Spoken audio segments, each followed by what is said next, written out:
Mari kita buka Alkitab kita saat ini.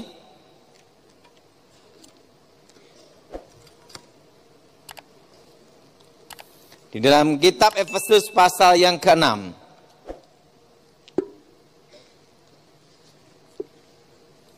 Kitab Efesus pasal yang ke-6. Kitab Efesus pasal yang ke-6 ayat 10 sampai dengan 17. Saudara yang ganjil, saya yang genap. Akhirnya saudara-saudaraku dalam Kristus, jadilah kuat di dalam Tuhan dan di dalam kuasa kekuatannya.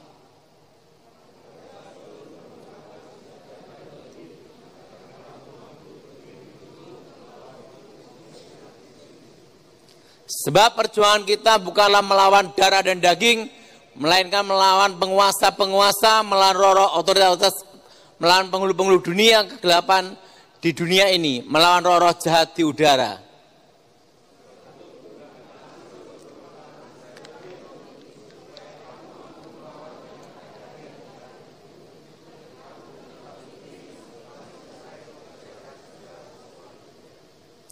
Berdirilah teguh, kencanglah ikat pinggang kebenaran dan kenakanlah baju jirah keadilan.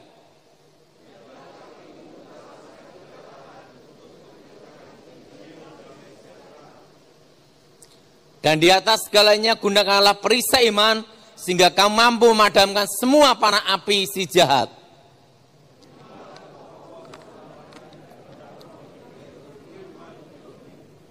Alkitab dikatakan perisai iman. Apa saudara? Perisai iman. Sebelum saya bertobat, saya belajar ilmu hitam dari nenek saya. Jadi kakek saya ilmu putih, nenek saya ilmu hitam. Lahirlah saya abu-abu. Nah, disitulah saya belajar tentang kekuatan gaib, kekuatan mistik. Setelah bertahun-tahun saya mempelajari kekuatannya, secara otomatis tahu rahasia kelemahannya.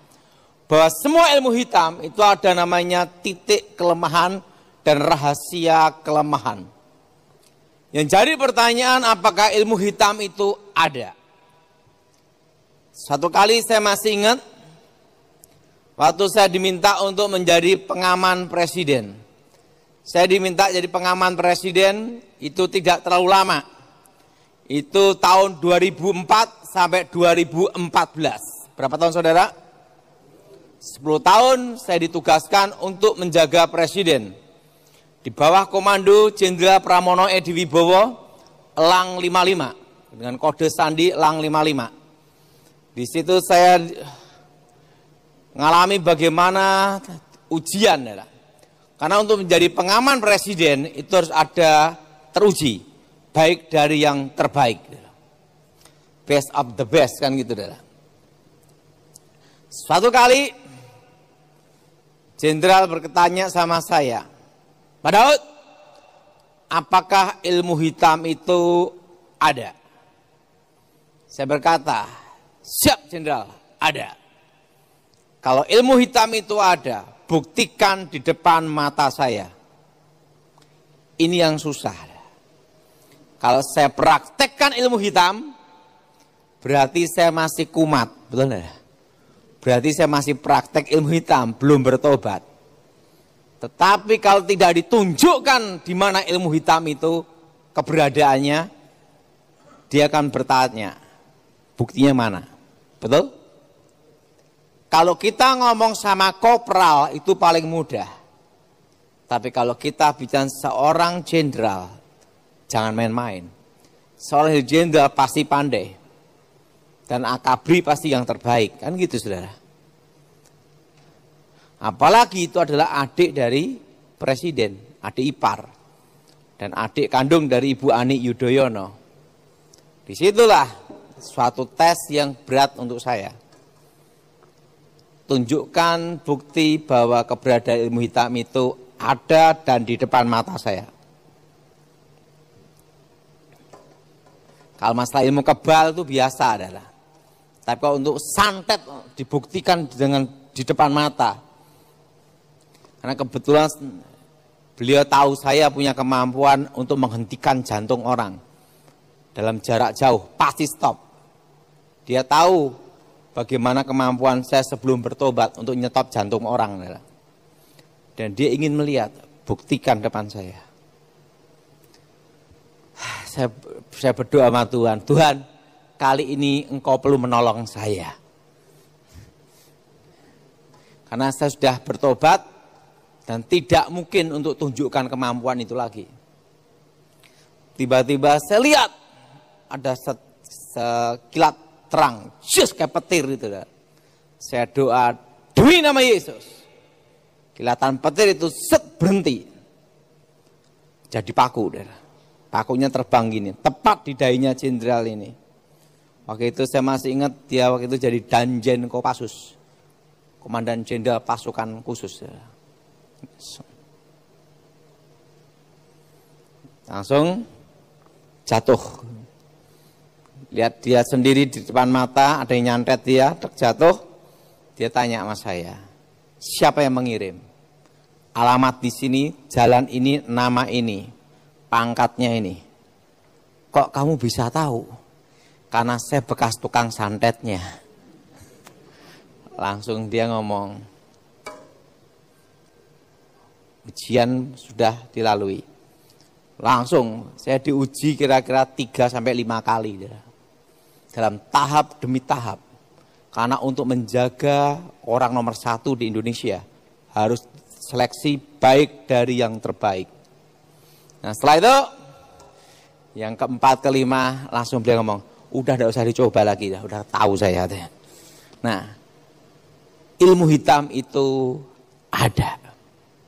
Nah, sebelum saya bertobat, saya mempelajari sejak usia 9 tahun. Di mana ilmu kebal, ilmu menghilang. Nah, dalam hidup saya sangat percaya setelah saya bertobat, bahwa kuasa Tuhan itu lebih besar melebihi semuanya. Nah, bahwa kuasa Tuhan itu lebih besar melebihi segalanya. Semua pengiriman ilmu hitam itu pasti ada tanda bunyi. Dan dari tanda bunyinya ini bisa ketahuan apa tujuan pengirimnya. Kalau bunyinya ledakan di atap rumah, seperti benda jatuh yang keras, tetapi tidak ada bendanya. Itu jenis ilmu hitam untuk membunuh. Apa saudara? Untuk membunuh atau bikin jatuh sakit parah. Yang mendengar bunyi itulah, itu yang dituju. Kalau bunyinya seperti pasir menyebar di sekitar jendela atau pintu, itu jenis ilmu gaib, ilmu hitam untuk bikin bangkrut orang, atau bikin orang sakit, atau rumah tangga pecah, hawa panas. Itu pasir menyebar. Kalau bunyinya sreng dor, itu mercon. Nah, jadi lihat bunyinya apa dulu. Nah, bunyi ini ya. Dan semua kekuatan mistik, kekuatan gaib, itu bermain di alam bawah sadar. Alam sadar manusia itu 20% kira-kira. Tapi alam bawah sadar itu 80%. Makanya ada memori-memori kita zaman dahulu bisa teringat kembali. Karena alam bawah sadar manusia 80%. Dan semua kekuatan mistik, kekuatan gaib itu bermain di alam bawah sadar. Nah, dan untuk masuk ke dalam tubuh manusia harus ada namanya satu pintu yang namanya sugesti. Apa artinya sugesti? Suatu kepercayaan yang belum tentu benar. Apa saudara? Suatu kepercayaan yang belum tentu apa? Nah, beda dengan iman. Iman adalah kepercayaan yang pasti benar. Suatu keyakinan, pengharapan, percaya dan pasti benar. Nah, semua kekuatan mistik, kekuatan roh itu bermain di alam bawah sadar. Nah, dengan masuk melalui pintu namanya sugesti. Nah, bagaimana cara mengalahkan ilmu hitam? Yang pertama, jangan meyakini atau mempercayai mimpi atau komunikasi dengan arwah orang mati. Sekarang ini baru ribut iboh tentang boneka arwah. Itu suatu hal yang sangat salah dan dosa besar. Kenapa? Di dalam kitab Imamat jelas sekali bahwa Tuhan menentang pemanggilan arwah atau komunikasi dengan arwah. Kenapa? Karena yang datang itu bukan arwah orang mati, tapi roh setan yang menyamar. Jelas? Orang hidup aja banyak, ngapain pelihara orang mati? Betul kan?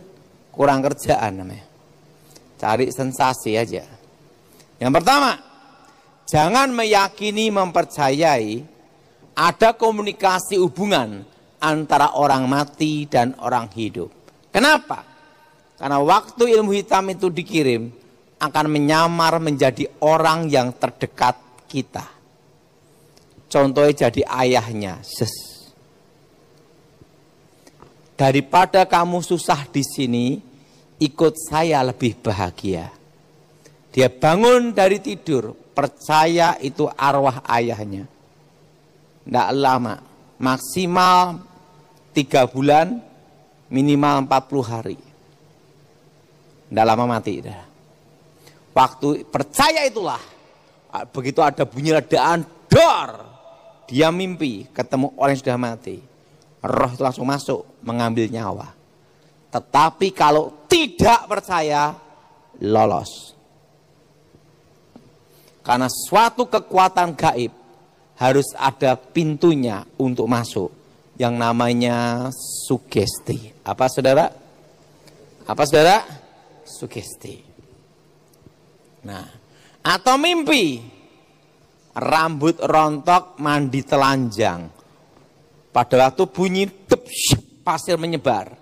Dia mimpi mandi telanjang. Wah, bangkrut, sial. Waktu dia yakin itu tanda nasibnya dia, maka ilmu hitam itu baru bekerja. Tetapi kalau dia tidak percaya, lolos. Karena semua kekuatan mistik, kekuatan roh, harus ada masuk satu pintu, yaitu sugesti. Apa saudara? Sugesti. Nah, sehebat-hebatnya pusaka, jimat, mantra apapun, kalau yang memegang tidak percaya, maka kekuatan pusaka jimat itu tidak berfungsi. Karena harus ada sugesti, min plusnya ada. Nah, kita tahu pusaka-pusaka tanah Jawa, keris, tombak, pedang dipuja-puja. Orang yang langkai pusaka itu bisa setruk.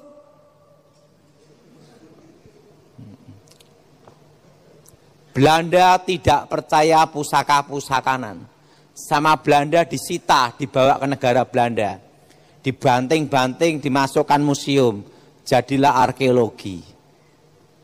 Kenapa Belanda tidak kena tuah, yoni kekuatan pusaka? Karena Londonnya orang percaya. Tidak percaya. Kelemahan ilmu kebal adalah pada waktu yang eksekusi tidak mempercayainya. Karena semua kekuatan mistik itu mengambil energi negatif di dalam diri manusia. Namanya energi ketakutan. Untuk dirubah menjadi kekuatan kebal. Makanya orang-orang zaman dulu yang kebal-kebal ditembak londo ya mati kabeh adalah. Kenapa? Londo ini orang percaya. Seperti teknik ilmu pernapasan, pukulan jarak jauh. Das! Jatuh. Karena ada sugesti negatif positif baru kena. Coba suruh mukul orang yang tidak percaya, tidak bisa kena. Karena Karena ada satu namanya sugesti. Jelas? Nah, kedua, ini supaya sudah lolos dari serangan ilmu hitam. Kedua, ketakutan. Semua kekuatan mistik, kekuatan roh mengambil sisi ketakutan manusia. Makanya orang yang takut setan pasti ketemu setan. Apalagi ke toilet aja minta ditemenin. Penampakan setan di seluruh dunia mengambil sisi ketakutan, legenda, mitos, budaya. Makanya setan Indonesia sama setan Amerika itu beda. Setan Indonesia makannya bunga, setan Amerika makannya hotdog. Kenapa? Beda budaya, beda versinya, beda sugestinya. Jelas saudara? Nah, coba perhatiin. Kenapa orang bisa kerasukan? Karena dia takut. Ke toilet ada penampakan. Dia takut. Kesurupan. Kenapa ada kerasukan massal? Begitu ada orang kerasukan, dia megang. Takut, langsung transfer kerasukan. Nah, semua penampakan setan di seluruh dunia itu mengambil sisi ketakutan, legenda, mitos, budaya. Orang yang takut okultis tentang setan, takut disantet, takut dimantrai, adalah orang yang paling mudah kena kuasa gelap. Jelas? Jelas? Jelas saudara? Paling apa saudara? Mudah terkena apa? Kuasa gelap. Makanya Alkitab berkata, jangan takut. Jelas? Jangan apa saudara? Jangan takut. Jadi orang yang takut itu paling mudah kena kuasa setan. Kenapa orang bisa kebal? Yang nembak sugesti, dia takut. Tembak, dor. Selama yang nembak itu takut, dari energi negatifnya dia menjadi benteng pertahanan, pasti kebal. Coba yang nembak orang yang tidak percaya sama sekali. Jedor, selesai. Karena apa? Tidak ada energi yang bisa diubah. Jelas? Jelas? Makanya orang bisa terkena hipnotis. Itu dari sugesti. Makanya orang yang kena hipnotis kan tepuk dulu gini. Dia kelihatan takut gini-gini, digendam, tepuk gini. Kena. Orang bingung, ngalamun itu, tepuk gini. Kena. Tidak mungkin orang gendam di sini. Nah sini. Kalau laki-laki suka megang sini, hati-hati. Jelas? Hati-hati ya. Laki-laki suka megang-megang sini, hati-hati. Satu homo, kedua dompet, betul enggak?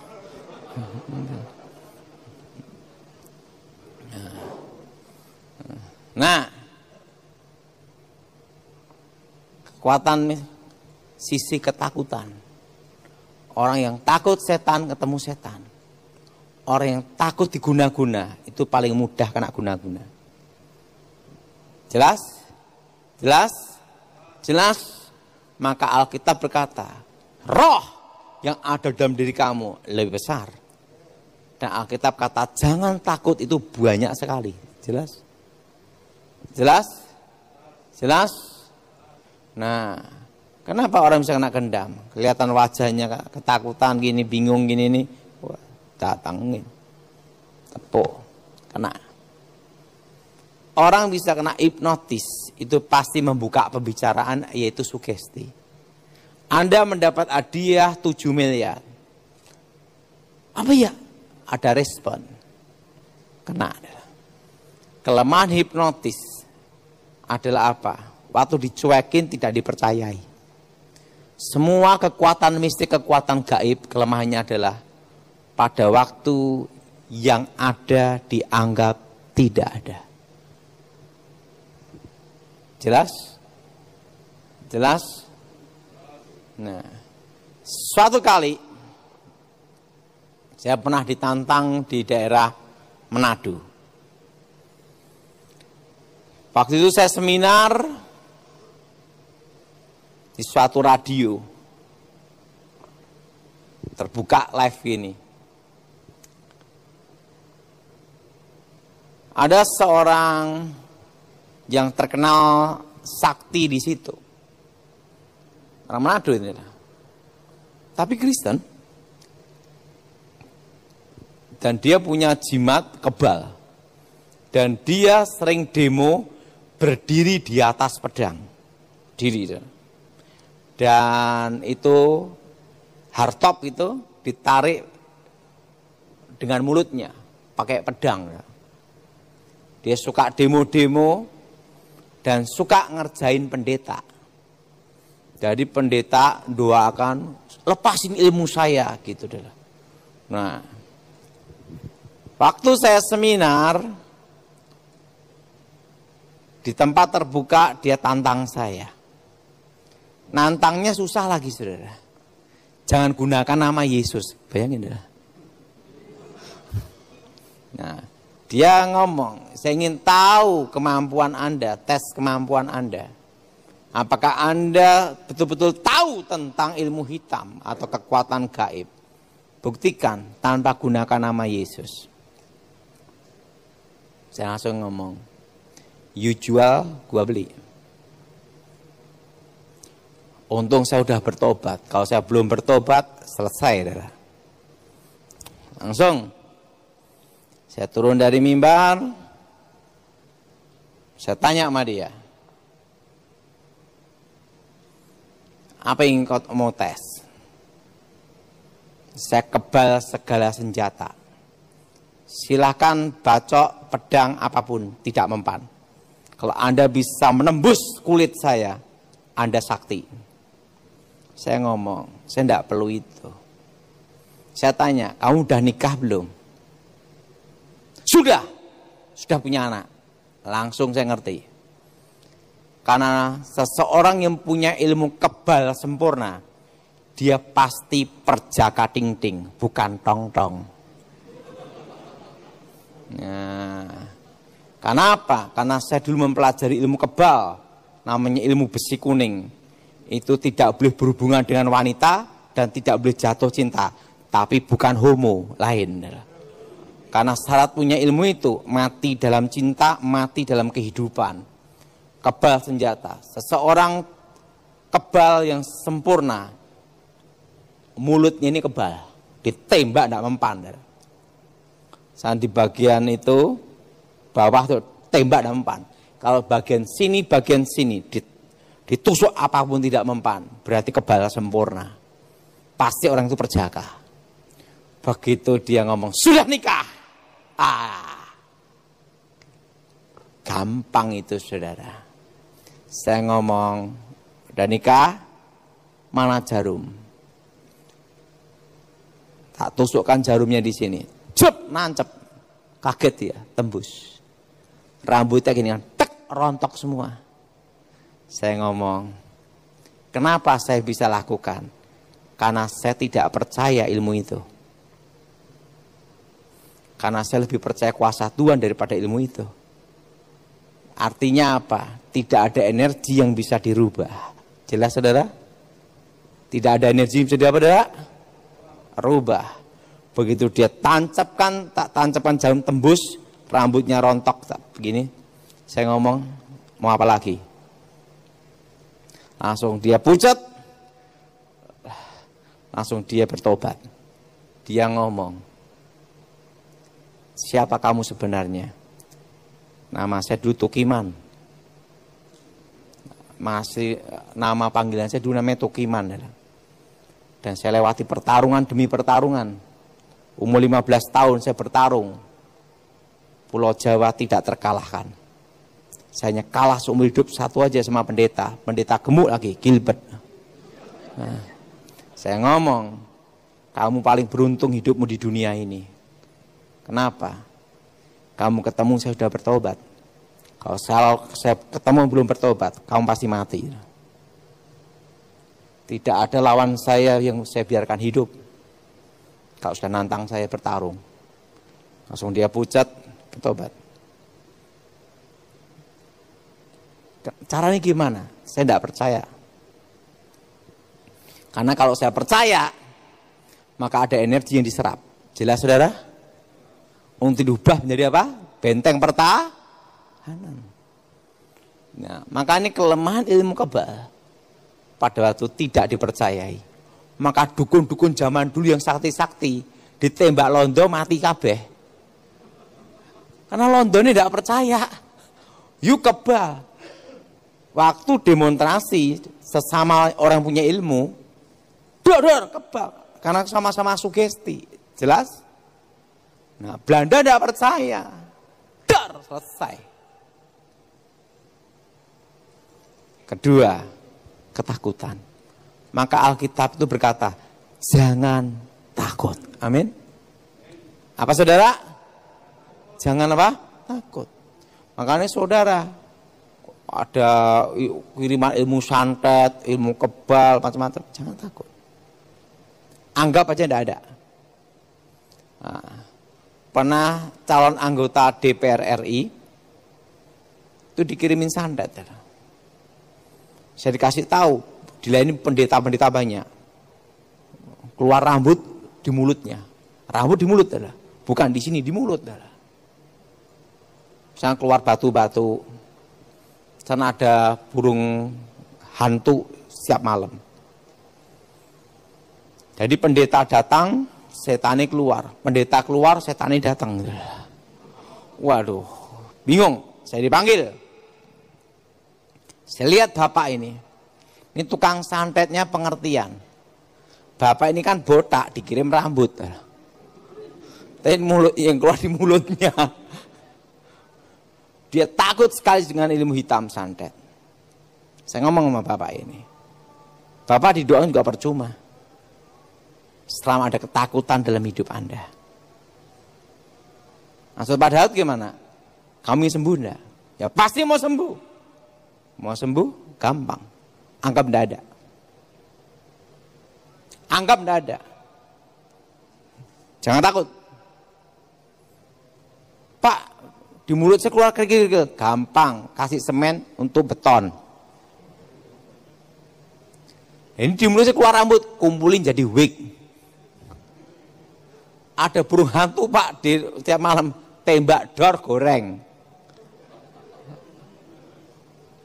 Resep ini doang Pak, iya. Selama kamu takut, mencengkram hidup kamu, masuk alam bawah sadar. Tapi kalau kamu tidak takut, kamu lolos. Langsung dia pikir, baiklah, salaman sama saya, aku kan sembuh, hidup sampai sekarang. Jangan takut. Amin. Amin. Yang ketiga, kekuatan cinta. Apa saudara? Kekuatan apa? Keluarga harmonis itu tidak bisa disantet atau dimantrai. Karena ada namanya kekuatan cinta. Benteng takdir yang tidak bisa ditembus mantra apapun. Suami istri itu ada ikatan batin. Suami ada musibah di luar negeri, tanpa dikasih tahu, seorang istri pasti ada firasat. Betul? Dan ikatan batin ini bukan ilmu gaib, itu natural, alami. Dan ikatan batin berhubungan juga dengan namanya orang tua dan anak. Apa saudara? Apa saudara? Orang tua dan apa? Kita sebagai orang tua, anak ada musibah di luar pulau, tanpa dikasih tahu, seorang ibu lebih terasa. Betul? Betul? Karena ada ikatan batin. Selama ikatan batin orang tua dan anak, suami istri saling mencintai, kekuatan cinta, ahli santet, mantra, dukun apapun tidak bisa mengenai. Kenapa? Karena ada kekuatan cinta. Ada iman, ada pengharapan. Tapi yang terbesar adalah kasih. Sehebat-hebatnya mantra, ilmu guna-guna, ilmu pelet, jaran goyang, teko gendeng mulih ngengkleng. Tahu artinya? Datang sinting pulang edan. Orang itu kalau kena jaran goyang 15 tahun tidak bisa lepas, gila. Sampai seseorang tahu penangkalnya. Tahu enggak penangkalnya apa? Kekuatan cinta. Yang asli lebih kuat daripada yang palsu. Makanya jam Rolex made in Swiss beda dengan made in China. Betul? Betul? Istrinya mencintai apa adanya. Cinta yang tulus. Ikatan batin yang kuat. Yang asli ketemu yang asli. Yang palsu selesai. Kadang itu orang tidak ngerti. Suami kena guna-guna pergi ke dukun. Jadi setan ketemu setan, ya reoni kabeh dah. Jadi ini ndak karuan dah. Kacau dah. Nah, dulu sebelum saya bertobat, orang seperti itu saya nasihatin satu hal. Kekuatan cinta. Nah, setelah saya bertobat lebih paham lagi. Ada iman, ada pengharapan. Tapi yang terbesar adalah apa, saudara? Kasih. Jelas? Apa, saudara? Kasih. Kenapa saya tahu rahasia ini? Saya masih ingat. Saya punya ilmu kebal sempurna. Tembak apapun tidak mempan. Tetapi kalau yang mukul adalah ibu kandung saya sendiri yang melahirkan. Tembus. Makanya orang sakti apapun, orang yang terdekat yang sayang dia, memberitahu sesuatu, pasti tembus. Makanya orang penjahat punya ilmu kebal. Nanti ada gurunya kan sayang dia. Kelemahannya ini, tembus pasti. Sekalipun itu bukan kelemahannya pun asal ngomong tetap tembus. Apalagi itu ibunya yang ngomong. Anakku kelemahannya ini. Sikatan di sini selesai. Makanya orang sakti apapun kalahnya pada waktu orang yang disayanginya memberitahu ini. Jelas? Jelas? Apakah itu kelemahannya? Sebenarnya bukan. Karena ada kekuatan cinta di sini. Makanya saudara, kalau ingin rumah tanggamu tidak kena ilmu jaran goyang, semar mesem, susuk, harus ada kekuatan cinta. Ada kekuatan apa, saudara? Kekuatan apa? Cinta. Rumah tangga harmonis, keluarga saling mencintai. Sejago ilmu guna apapun, santet apapun, tidak mempan. Kekuatan cinta adalah benteng takdir yang tidak bisa dikalahkan. Makanya orang yang kena santet macam-macam rata dari keluarga broken home dan sering ribut. Bagaimana untuk melindungi anak kita dari ilmu hitam? Kekuatan cinta. Jelas? Apa, saudara? Keluarga harmonis. Nah, yang keempat, orang yang penuh kecewa, dendam, akar pahit, itu paling mudah kena ilmu hitam. Apa, saudara? Akar pahit, kecewa, dan nah, kenapa? Satu unsur dengan namanya api kegelapan. Kalau kita emosi, kecewa, dendam, itu kan hatinya panas. Betul? Ini satu unsur dengan kekuatan mistik. Namanya api kegelapan. Bukan api suci. Nah, Yesus berkata, kalau engkau mengampuni, Bapamu pun mengampuni. Amin. Kalau engkau tidak mengampuni, Bapamu pun tidak mengampuni. Pengampunan adalah kunci pemulihan. Pak, bagaimana supaya bisa mengalahkan ilmu hitam? Ingat, hadapi tanpa dendam. Makanya orang yang suka tertawa, hati gembira, los, tidak bisa kena ilmu santet, mantra apapun. Tapi jangan ketawa sendiri.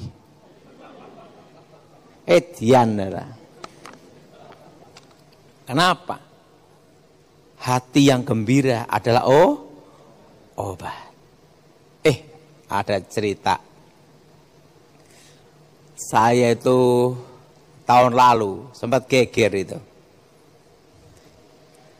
Bulan Juni awal saya dapat penglihatan. Sampai masuk TikTok itu. Sampai di take down juga itu, Mbak. Dalam penglihatan itu saya lihat malaikat maut berjalan dari Jakarta ke Surabaya. Saya mau tanya, yang pernah dengar kabar itu angkat tangan coba. Tahun lalu. Waktu itu saya dapat suara Tuhan. Malaikat maut datang. Jakarta, Surabaya. Langsung waktu itu ada ini dapat penglihatan itu di bulan Juni. Saya ngomong apa tidak ya ini ya? Mau bicara apa tidak ya? Mau bicara apa tidak ya? Nah, akhirnya keputusan awal Juli saya telepon Michael. Michael bikin Zoom darurat. Saya mendapat penglihatan malaikat maut berjalan Jakarta Surabaya. Terusan saya langsung beritahu semua protokol kesehatan dan jangan jalan-jalan di luar. Jangan jalan-jalan di luar. Saya kasih ilustrasi tentang Musa, tentang 10 tulah, anak sulung mati. Pada waktu malaikat maut itu berjalan, siapapun yang di luar rumah mati. Betul? Betul? Betul? Anjing aja takut melonglong waktu malaikat mau jalan. Jadi kasih tahu sama Tuhan, malaikat maut itu kukirim di Indonesia karena darah-darah martir. Wah, saya bikin Zoom darurat. Wah, geger. Terutama yang isolasi mandiri. Jangan-jangan malaikat mautnya jemput dia. Wah, banyak dikritik macam-macam. Mana angkat maut? Dan itu 3 bulan. Juli, Agustus, pokoknya itu 3 bulan. Banyak yang mati, betul? Betul? Nah, sejak kejadian itu, kalau saya ngomong di YouTube, ngasih pengumuman, pada nungguin semua. Malaikat mautnya datangnya kapan lagi? Nah, tapi tenang aja. Awal Desember saya dapat petunjuk. Saya terus terang bukan nabi. Saya bukan nabi. Bukan nabi dan bukan rasul. Saya hanya tukang pos saja untuk menyampaikan pesan. Begitu dapat pesan dari bos, dari Tuhan, kan tukang pos hanya ngasih pengumuman, betul? Kalian percaya silahkan, tidak percaya silahkan, tanggungan dewe, betul? Nah, waktu itu Tuhan beritahu saya, awal Desember, doakan bulan Februari, supaya dibebaskan dari yang jahat, diselamatkan dari wabah penyakit. Saya mau tanya, siapa yang mendengar Zoom saya waktu itu di YouTube, angkat tangan coba. Untuk Februari. Sekarang apa? Omikron, betul? Saya itu Delmikron. Repot nanti keluar Megatron, betul? Setelah itu Klepon. Tahu enggak, waktu itu Tuhan beritahu saya, suruh mendoakan Februari sampai Juli, awal Agustus. Berarti selama berapa bulan ini ada terjadi sesuatu di sini. Maka kita berdoa supaya Tuhan pulihkan Indonesia. Amin. Amin. Nah, ingat, hati yang gembira adalah apa, saudara? Obat. Amin. Hati yang gembira adalah apa, saudara? Obat. Jangan menyimpan akar pahit, kecewa, dendam. Yang kelima, orang pelit itu paling mudah kena ilmu hitam. Orang apa, saudara? Pak, apa hubungan orang pelit dengan ilmu hitam? Ada. Semua penangkal ilmu hitam, penolak bala. Penangkal ilmu hitam, penolak bala. Seorang dukun pasti adakan bancaan selamatan dulu. Supaya orang-orang miskin ini makan. Waktu orang-orang miskin ini makan, terjadilah hukum takdir. Orang yang menaruh belas kasihan ke orang-orang miskin, sesungguhnya memiutangi Tuhan. Hukum ini berlaku bukan untuk orang Kristen aja, tapi semua umat manusia. Bedanya kalau kita percaya Yesus, dijamin masuk surga. Amin. Tapi hukum berlaku. Ingat, saudara. Orang bisa terkena ilmu tanah kuburan, bisa terkena ilmu bumi sapito, pasti orang pelit. Tapi orang yang suka nolong, suka memberi, dukun sehebat apapun tidak akan bisa ngenai. Kenapa? Ada hukum takdir di sini. Itu suatu garis yang tidak bisa dilawan. Jelas? Jelas? Makanya sebenarnya di Alkitab itu penangkal ilmu hitam. Di Kristen ada namanya perpuluhan. Betul? Betul? Betul? Betul? Makanya ada yang ribut tentang perpuluhan. Saya ngomong, kalau kamu tidak ngasih ya sudah, tidak usah protes. Artinya kamu memang pelit kan gitu. Udah tidak usah ribut sana lah. Nah,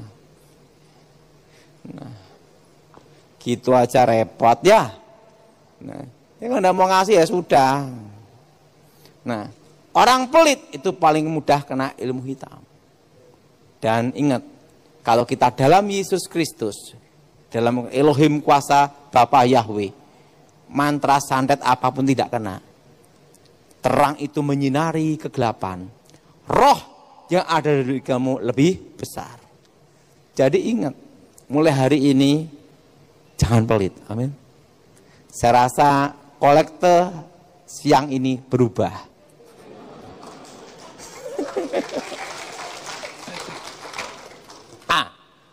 Saya beritahu.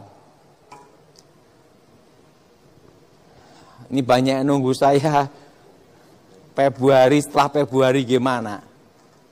Corona ini gimana? Saya hanya tukang pos untuk nyampein ke saudara.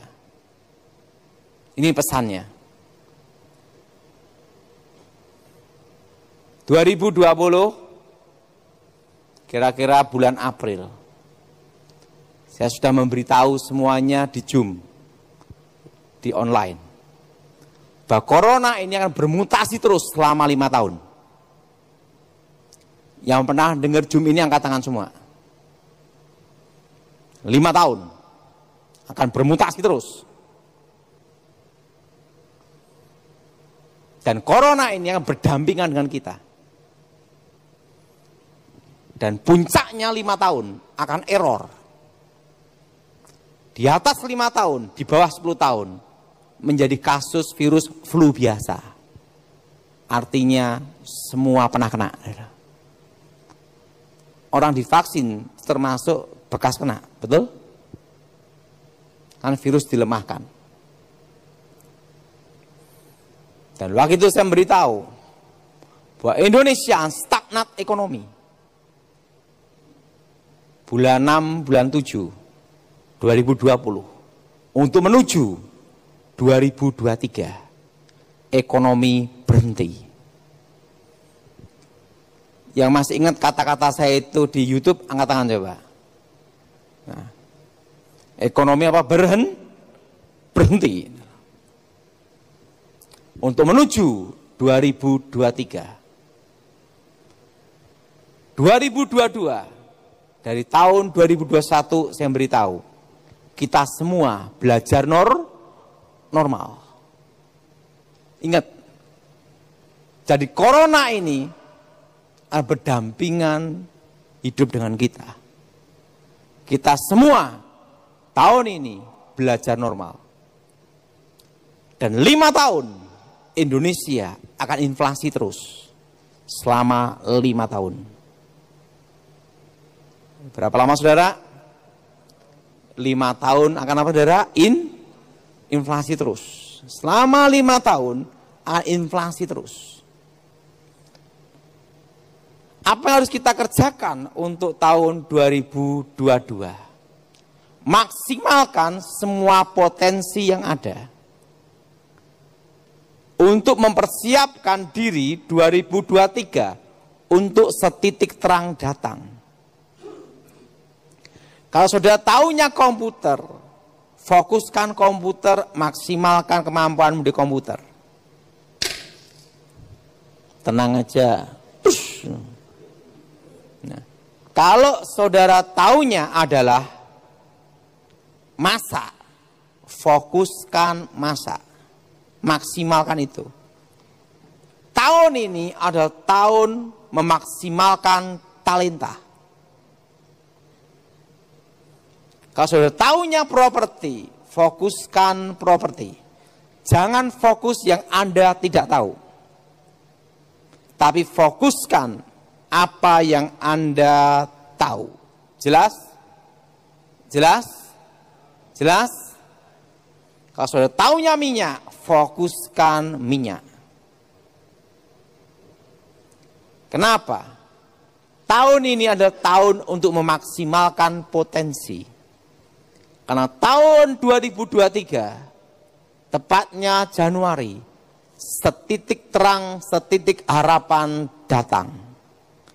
Artinya, mulai bergerak. Apa saudara? Mulai apa? Bergerak. Kapan Indonesia pulih? Saya hanya penyampai pesan, jadi saya tukang pos yang memberitahu saudara. Pesannya demikian.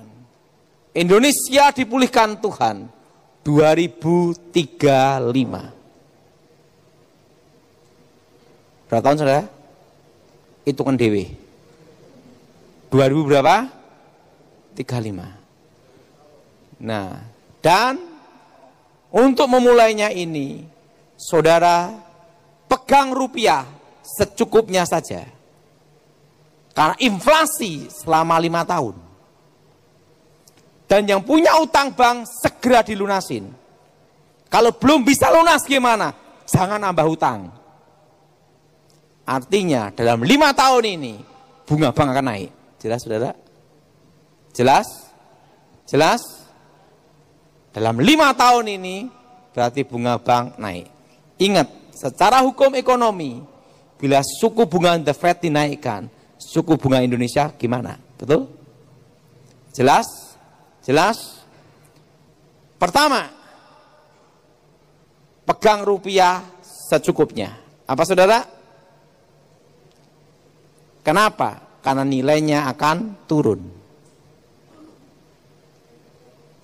Inflasi ini harga-harga akan naik. Sekarang tempe aja naik, betul? Betul? Betul? Betul? Betul? 5 tahun ini yang terjadi. Ingat, tahun depan pajak naik. Kalau PPN naik, harga juga naik. Betul? Yang tidak naik hanya harga diri. Jelas? Jelas? Pak, dalam kondisi seperti ini gimana? Sejak 2020 saya memberitahu supaya beli tanah. Karena kalau beli tanah, saya memberitahu supaya di bawah 2000 meter, jangan di atas itu, jangan hektaran. Pinggir kota, 2 mobil lewat pinggir jalan. Itu investasi yang bagus. Kenapa? Ingat, properti PPh final, pajak final. Jelas? PPh apa saudara? Final. Jelas saudara? Pajak final kan? Properti. Tanah. Nah, itu investasi jangka panjang. Kedua, emas. Emas ini bukan untuk investasi. Kalau kita ini perlu uang cepat, jualnya cepat gitu. Nanti dah. Investasi yang baik tetap tanah. Karena ingat, sekarang saya beritahu suatu pemahaman yang sederhana. Sebagai tukang pos saya memberitahu saudara. Nah, sekarang gini saudara.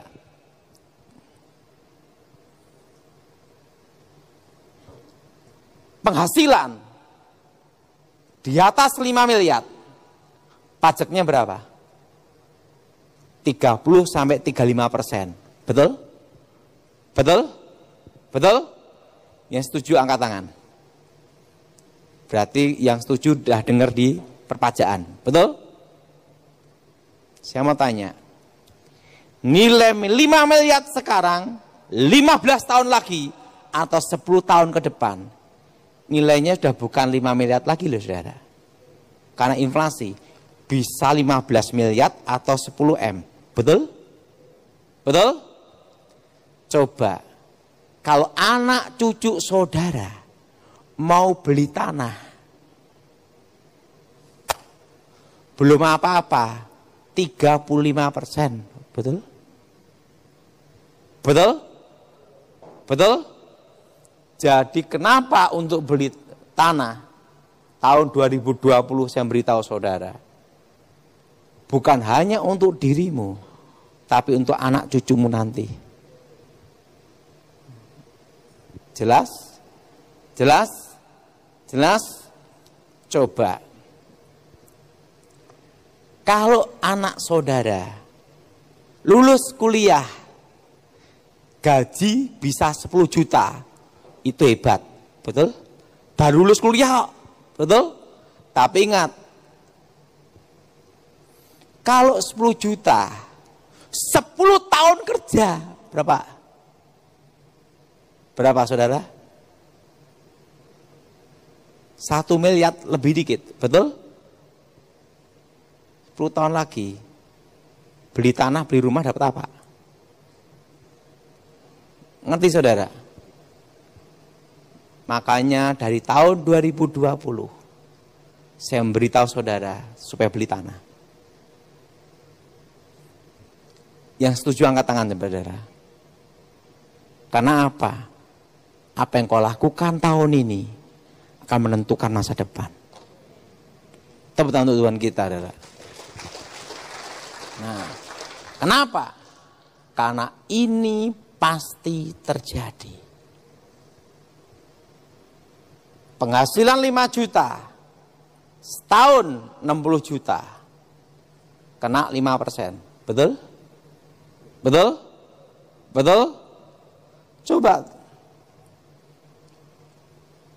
Kalau saudara nyimpen apa sekarang ya untuk anak cucumu nanti dan dirimu 10 tahun ke depan?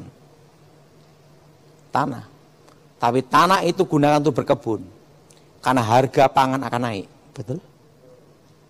Nah, jadi saya beritahu pada saudara, 5 tahun inflasi, 5 tahun mutasi.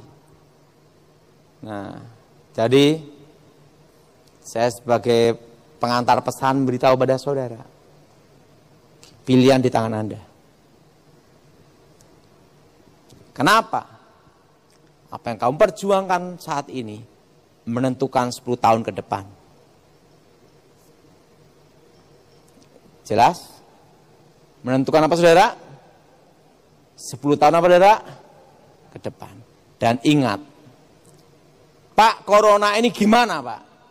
Wis enggak usah mikir corona udah. Corona ada, kita tetap protokol kesehatan. Tapi jangan ketakutan. Saudara. Jangan abai, jangan memandang rendah. Hanya ada dua pilihan sekarang. Tidak bekerja, takut corona, pasti mati kelaparan. Betul? Kedua, kerja, jaga protokol kesehatan, kena corona, belum tentu mati. Betul? Pilihannya itu toh. Betul? Betul? Saya mau tanya, sudah mau bekerja atau mau nunggu mati? Hah? Bekerja tapi tetap protokol apa saudara? Pakai masker, semprot-semprot gitu. Udah. Kenapa saudara? Ya itu karena tetap bekerja. Orang yang takut mati justru mati duluan. Saya kasih tahu. Dalam hidup ini hanya ada 3. Dan 3 inilah yang harus dinikmati orang hidup. Pertama adalah makan. Kedua adalah tidur. Ketiga adalah jalan-jalan. Untuk apa Anda hidup kalau engkau tidak bisa tidur? Betul? Untuk apa engkau jalan hidup kalau tidak bisa makan, menikmati makan? Betul? Lah untuk apa punya uang banyak kalau tidak bisa jalan-jalan? Yang setuju angkat tangan, tepuk tangan. Yang tidak angkat tangan itu ada kelompok stres. Hidup itu simpel aja. Saya waktu doa, saya ngomong sama Tuhan 3 hal ini. Tuhan, aku minta 3 ini aja udah cukup. Suatu kali, ada orang tanya sama saya, Pak Daud, kalau ngundang Pak Daud khotbah, bayar berapa? Tidak usah bayar, gratis saja. Penting gue dikasih makan sama jalan-jalan. Kenapa? Nikmatnya hidup hanya itu doang. Kamu punya uang banyak, nggak bisa nikmati makan minum, selesai, dan bisa, betul? Saya punya kawan, uangnya triliunan, triliun ini saudara. Dia ingin jalan-jalan, tapi tidak bisa. Kenapa tidak bisa? Dia kena paru-paru. Kemana-mana tabung oksigen gini, saudara. Nggak mungkin di pesawat tabung oksigen gini, saudara. Triliunan. Dia ngomong, saya pengen makan banyak, tapi tidak bisa jaga makan. Saya ngomong, dia ngomong sama saya, dia punya uangnya 25 triliun. Saya ngomong sama dia, kamu sama saya lebih happy saya. Kamu susah tidur mikirin uang. Kamu tidak bisa nikmati hidup kamu. Mau jalan-jalan tidak bisa nikmatin. Untuk apa uang? Di dalam hidup ini, syukuri apa yang Tuhan berikan. Udah. Pokoknya, saya beritahu pada saudara. Yang punya utang bank, segera dia saudara, lunasin. Kalau udah ada utang gimana? Belum bisa lunasin, jangan nambah lagi. Karena dalam 5 tahun ini, suku bunga bank akan naik. Dan apa? Inflasi. Jelas? Nah, tahun ini apa pesannya? Maksimalkan potensi yang ada. Jelas? Apa saudara? Karena untuk apa? Persiapan 2023. Karena 2023 semua bergerak. Apa saudara? Semua akan apa saudara? Semua akan bergerak bertahap sampai 2035 Indonesia pulih. Dan pesan ini saya kepada saudara, bisnis yang real, jangan yang non real. Real itu gimana? Kayak tanah, itu kan real, tanah kan gitu. Emas, emasnya ada. Besi, besinya ada. Itu namanya bisnis real. Dan hindari bisnis-bisnis yang non real. Seperti baru ribut itu Indosurya kan itu. Jiwasraya. Ingat, investasi non real untuk sementara waktu hindari dulu. Semua ke real nyata. Jelas? Jelas? Nah, 5 tahun mutasi, 5 tahun apa saudara? Inflasi. Dan pesannya gini, bahwa Tuhan memelihara kita semua di tengah-tengah kesusahan.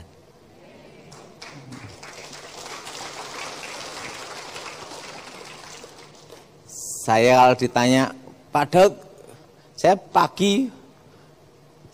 tahu enggak saya pagi berangkat, jemput jam 5 berangkat. Nanti habis khotbah saya pulang. Pagi-pagi itu apa? Pak Daud khotbah hari Minggu ya? Khotbah oke. Kenapa? Saya mau makan soto toh. Habis makan soto, khotbah pulang. Kenapa? Nikmatnya hidup hanya itu doang, betul? Mau apa lagi? Betul enggak? Hah? Penting itu semua dinikmati.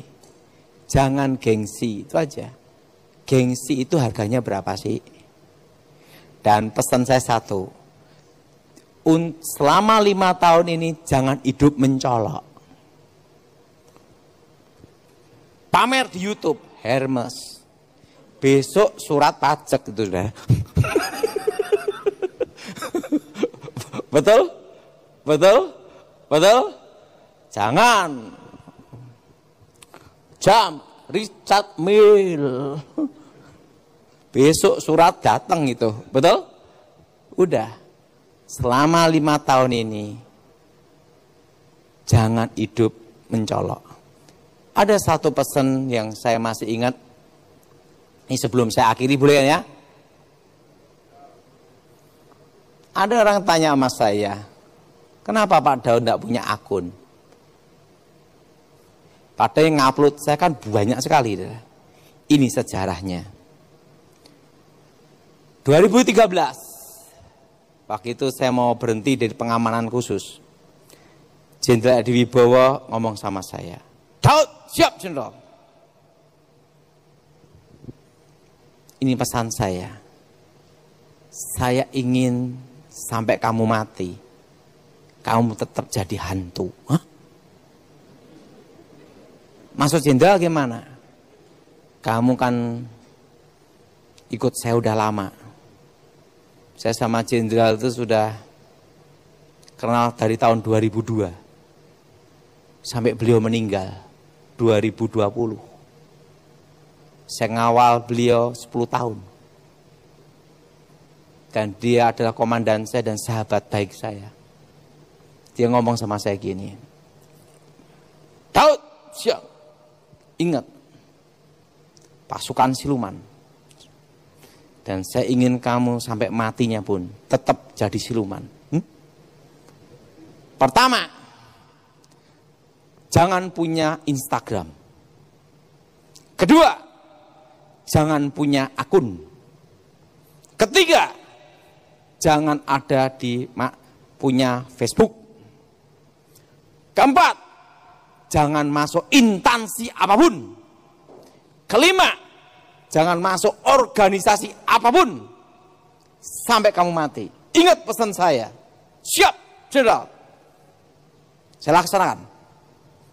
Karena itu perintahnya dia waktu jadi KSAD Kasat. Saya jalankan, saudara.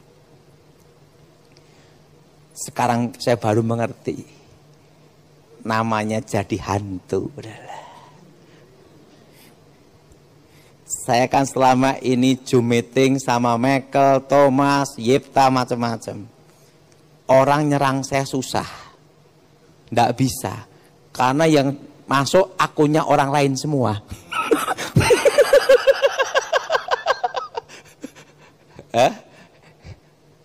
Nyerang saya di Instagram, saya tidak punya Instagram. Orang nyerang saya di akun, saya tidak punya akun. Orang mau nyerang di Facebook, saya tidak punya Facebook.